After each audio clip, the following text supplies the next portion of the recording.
Bike నడిపే వ్యక్తి helmet తప్పనిసరిగా ధరించాలి. హెల్మెట్ లేని ప్రయాణం సురక్షితం కాదు. చట్టరీత్యా నేరం కూడా. ఈ మేరకు ప్రభుత్వాలు ఎన్ని చర్యలు తీసుకున్నా, హెల్మెట్ లేకుండా ప్రయాణించే వారికి ఎన్ని ఫైన్లు విధిస్తున్నా కొంతమందిలో అసలు మార్పే రావటం లేదు. హెల్మెట్ లేకుండా ప్రయాణించడం, ర్యాష్ డ్రైవ్ చేస్తూ ప్రాణాల మీదకి తెచ్చుకోవటం, ఇలాంటి సంఘటనలు మనం ఎన్నో చూస్తూ ఉంటాం. ప్రమాదం జరిగాక బాధపడే కంటే ముందుగానే ప్రికాషన్స్ తీసుకుంటే బెటర్ కదా.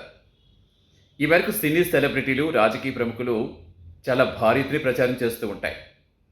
ఉచితంగా హెల్మెట్లు అందిస్తూ కొన్ని సేవా కార్యక్రమాలు కూడా చేస్తూ ఉంటారు. సో ఎన్ని చేస్తున్నా కొంతమందిలో మార్పు అయితే శూన్యం.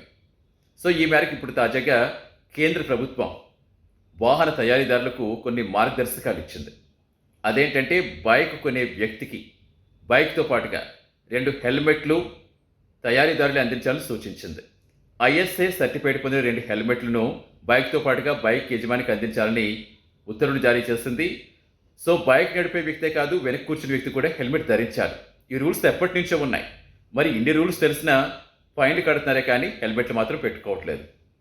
హెల్మెట్లు పెట్టుకోవడం వల్ల మనకు సురక్షిత ప్రయాణం మాత్రమే కాదు, మన కుటుంబానికి కొంత భరోసా ఇచ్చిన వాళ్ళం అవుతాం.